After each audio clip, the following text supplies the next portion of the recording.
بسم اللہ الرحمن الرحیم۔ آج کا ہمارا ٹاپک کھانے پینے میں اعتدال کی تعلیم۔ رشتہ کے اعتبار سے حضور نبی اکرم صلی اللہ علیہ وسلم کی خالہ حضرت ام منذر لیلہ بنت قیس انصاریہ رضی اللہ تعالی عنہا نے فرمایا، سیدنا رسول اللہ صلی اللہ علیہ وسلم میرے پاس تشریف لائے اور حضرت علی رضی اللہ تعالیٰ عنہ آپ کے ساتھ تھے۔ ہمارے ہاں کھجور کے خوشے لٹکے ہوئے تھے۔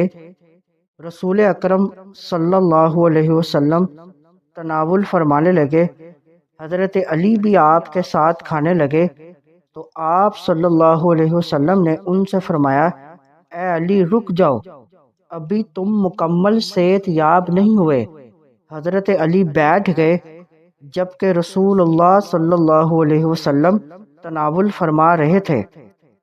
حضرت ام منذر نے فرمایا، میں نے ان حضرات کے لیے چقندر اور جو سے کھانا تیار کیا تو نبی اکرم صلی اللہ علیہ وسلم نے فرمایا، اے علی اس میں سے کھاؤ کہ یہ تمہارے موافق ہے۔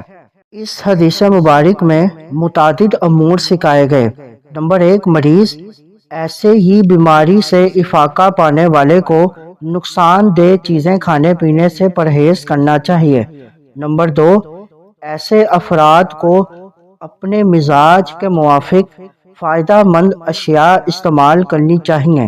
نمبر 3، علم طب کی فضیلت ثابت ہوئی اور یہ بھی معلوم ہوا کہ نقصان دہ اور نفع بخش چیزوں کے بارے میں دیانتدار ماہر طب یا ڈاکٹر کی ہدایت پر عمل کرنا چاہیے۔